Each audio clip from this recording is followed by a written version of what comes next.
Moradias sociais na mira da especulação imobiliária? Pequenos apartamentos de cerca de 25 metros quadrados que deveriam alojar pessoas de baixa renda estão virando uma modalidade de investimento, especialmente para aluguéis de curta temporada. A chamada HIS, sigla para Habitação de Interesse Social, foi apelidada de Fake HIS por um grupo de pesquisa da USP. Isso porque, na prática, a forma como muitos desses apartamentos estão sendo negociados foge totalmente da proposta inicial, que é suprir a demanda de moradia de pessoas menos favorecidas. Mas por que isso é possível? Como investidores conseguem comprovar rendas baixas para adquirir esses imóveis e depois lucrar com eles?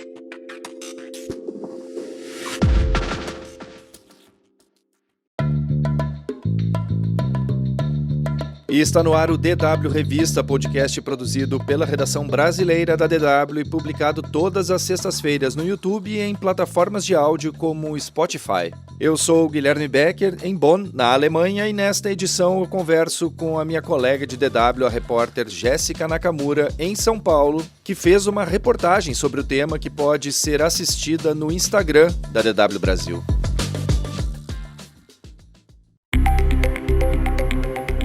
A urbanização e a construção civil são processos complexos que exigem muitas regras e diretrizes e, devido a isso, algumas leis. Mas, aparentemente, sempre se tem um jeito de burlar as medidas, destinadas, no caso das habitações populares, a um direito básico de todo cidadão, a moradia. Jéssica Nakamura, obrigado por participar do DW Revista, e eu queria começar te perguntando, em primeiro lugar, como são esses apartamentos destinados a pessoas de baixa renda que estão virando um negócio lucrativo, no caso de São Paulo, que estamos pegando como exemplo aqui. Eu não tenho como te falar de todos os apartamentos HIS, mas eu posso falar desses microapartamentos que são classificados pelos pesquisadores da USP como fake HIS, que são esses que ficam nas regiões centrais, mais valorizadas, perto do metrô, ônibus, comércio, etc., e que em geral seguem mais ou menos o mesmo padrão, com algumas variações de acordo com o posicionamento no andar, Vou te dar o exemplo do último decorado que eu visitei num desses plantões de venda, que era desses de 20 e poucos metros quadrados. Tem algumas plantas que tem até menos de 20, 17 metros quadrados, mas aí não se enquadra em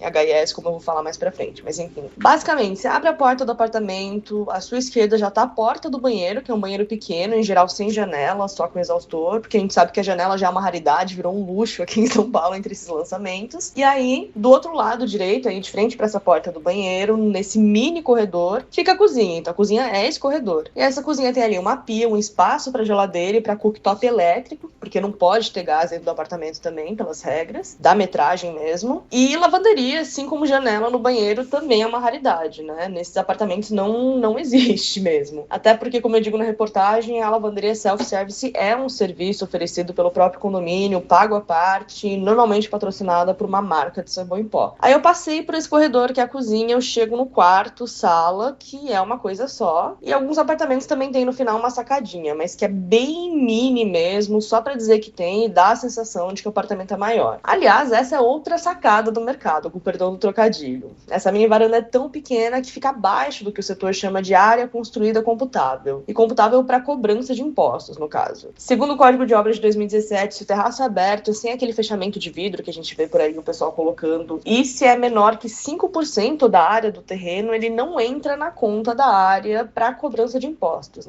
Então, basicamente, não chega a ser aqueles apartamentos que você vê nos memes sobre São Paulo, que tem um banheiro na cozinha, um chuveiro no meio da sala e tal, mas é pequeno, é bem pequeno, assim. Só que quando você visita o decorado, feito com os móveis planejados, ali tudo bonitinho, com a iluminação correta, com as paredes pintadas, os móveis todos bonitinhos que cabem, o cheiro, você acha até grande, dá até vontade de comprar, assim, se você tá desesperado para comprar um apartamento. Mas aí você vai comprar, você pega a chave, na hora de fazer caber os seus móveis ali das Casas Bahia, não tem como, A realidade bate mesmo. Agora, Jéssica, falando em tamanho, não é necessariamente o tamanho que caracteriza o apartamento ou o estúdio como moradia social, Mas sim o valor e outras particularidades. Eu te falei de uma forma que parecia que o tamanho não importava nada, mas na verdade é uma combinação de tamanho com preço e salário, sim. Só que o que a prefeitura estabelece nesse decreto é a área mínima e o preço máximo de venda, dependendo da faixa salarial. Então, em termos de preço, esse decreto separa em 3 faixas. Tem o HIS1, voltado para famílias com renda de até R$ 4.863 por mês, que podem custar até R$ 276.102,20. R$1,20. Tem o HIS2 para renda familiar mensal de até R$ 9.726, podendo custar até R$ 383.636,74. E é nessa faixa que entram esses apartamentos classificados como fake HIS para essa pesquisa da USP. E tem o HMP, que não é muito falado, que é habitação de mercado popular, que pode custar até R$ 537.672,79, e é voltado para famílias que têm renda de até R$ 16.210. Falando assim em voz alta, parece um salário alto, ainda mais numa realidade em que tanta gente vive com salário mínimo aqui no Brasil, mas para o cenário do custo de vida de São Paulo, entra nessa categoria popular, ao menos em termos de mercado, né? Em termos de tamanho, a prefeitura estabelece uma área mínima útil, que para casas é 32 metros quadrados e para apartamentos é 24 metros quadrados, mas a Paula Santoro, coordenadora do Lab Cidade da USP, que eu entrevistei, conta que nem sempre foi tão pequeno assim. Ela diz que a regulação já permitia que fosse no mínimo 50 metros quadrados, depois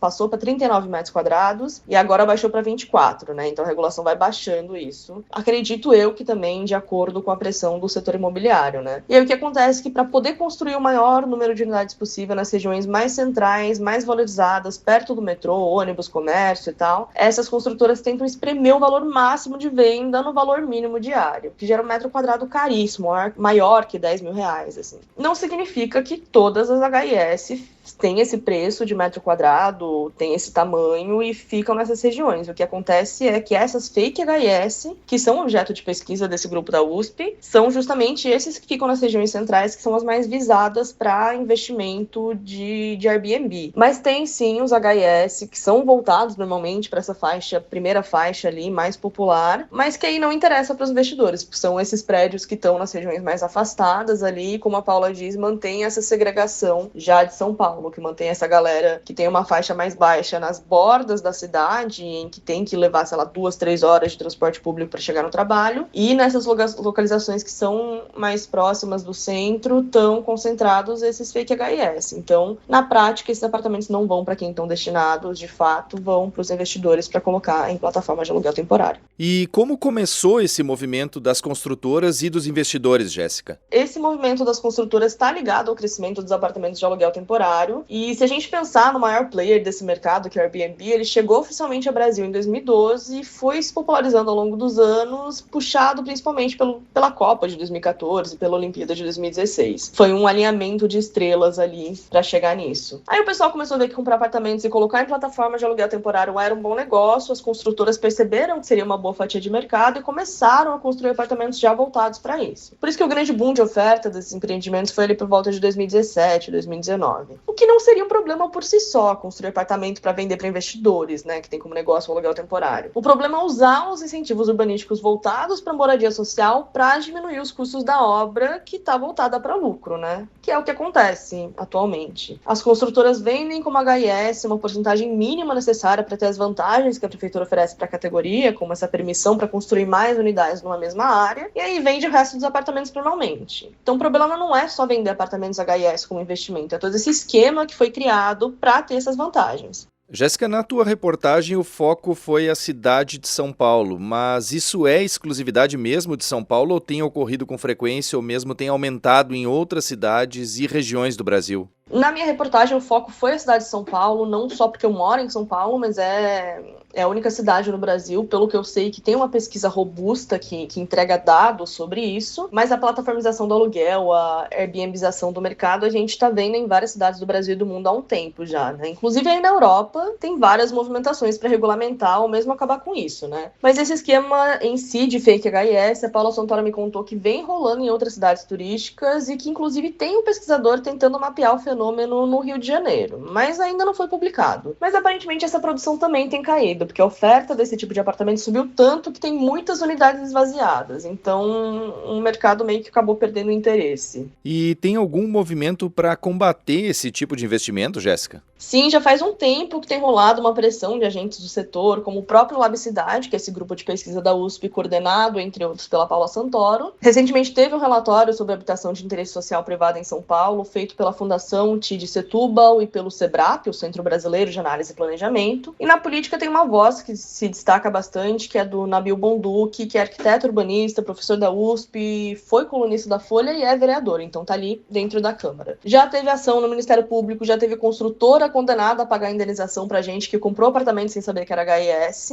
e essa pressão levou à publicação do decreto mais recente da Prefeitura, que atualizou as faixas de renda, o valor de venda dos apartamentos de acordo com a categoria de HIS a que pertence, que foi o que eu te falei antes ali, dessas faixas de valor e faixa de salário, mas na prática esse decreto não regularizou exatamente esses Airbnbs. E para piorar, ainda colocou responsabilidade pela fiscalização dessa questão, que era a grande cobrança aí desses agentes, e é o grande cerne do problema, nos cartórios. O que acontece na prática é que o investidor agora tem a permissão legal para comprar HIS, mesmo sem ser o público-alvo. Isso eu soube porque eu fui pessoalmente no plantão de vendas para ver se eles ainda estavam vendendo. E aí o corretor me explicou que eu, como investidora, que eu me coloquei como investidora, eu poderia comprar sim, desde que eu escrevesse uma carta ali, colocasse junto na escritura, me comprometendo a alugar exclusivamente para inquilinos com a renda correspondente à faixa de HIS por 10 anos e que o aluguel não ultrapasse 30% da renda. Depois desses 10 anos, você tá livre para alugar para quem você quiser. Primeiro, assim, que não tem como garantir que essa pessoa vá de fato ir ao cartório fazer isso, né? Segundo, que depois disso não tem fiscalização nenhuma que garanta que o inquilino é beneficiário da política, de fato. E terceiro, que o objetivo da política é justamente garantir a casa própria, que deveria ser um direito de todo cidadão a esses beneficiários. E não seguir prendendo essas pessoas ao aluguel, que é o que tem acontecido na prática, né? Tudo isso acabou culminando na justiça determinando que a Câmara Municipal de São Paulo instalasse uma CPI para investigar essas fraudes. E desde setembro de 2025, essa CPI tem recebido pessoas de vários setores para depor. Já passaram pela CPI HIS representantes de construtoras e incorporadoras, especialistas como a própria Paula Santoro e até mesmo influenciadores que ensinavam a comprar HIS para investimento. Nesse momento a CPI está em recesso, como grande parte do setor, mas a última atualização que eu tinha visto é que tinha uma lista de 14 empresários que tinham sido intimados a depor e não compareceram e estão sob risco de serem levados à força para depor, por meio de condução coercitiva mesmo. Então essa novela ainda vai longe, né? Não tem muito prazo para acabar, não. E aí fica a pergunta: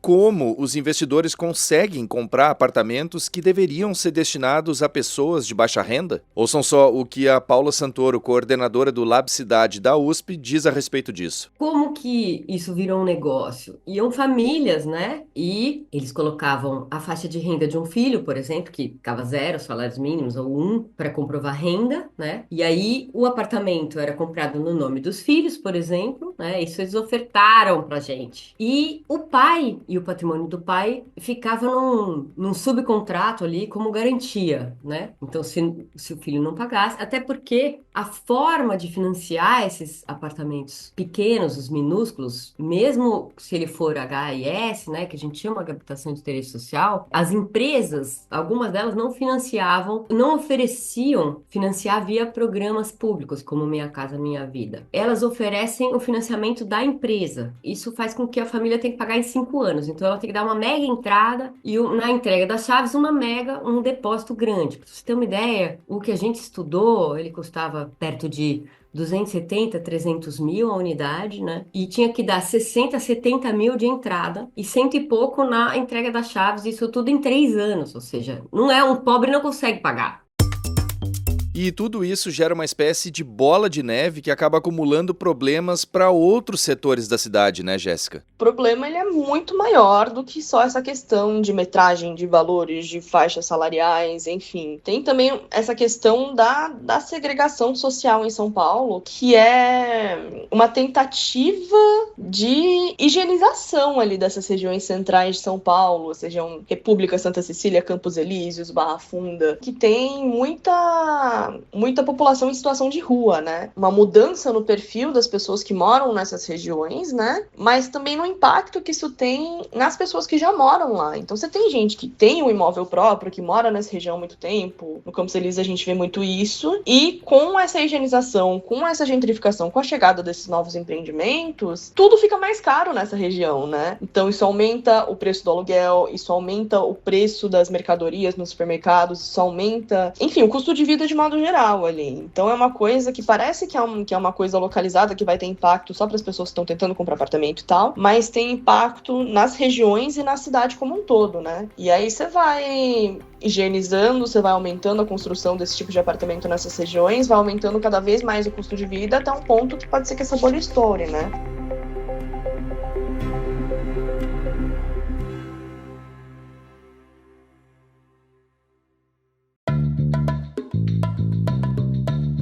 A edição dessa semana do DW Revista, uma produção da DW em Bonn, na Alemanha, fica por aqui. Fica aqui também meu muito obrigado a Jéssica Nakamura pelas informações compartilhadas neste episódio. Mais conteúdos você encontra no nosso site dw.com/Brasil e também no canal da DW Brasil no YouTube. A produção, a apresentação e edição técnica são minhas, Guilherme Becker. A revisão final e a coordenação são do Rafael Plezan. O DW Revista volta na sexta-feira que vem. Obrigado por acompanhar a gente e um bom final de semana.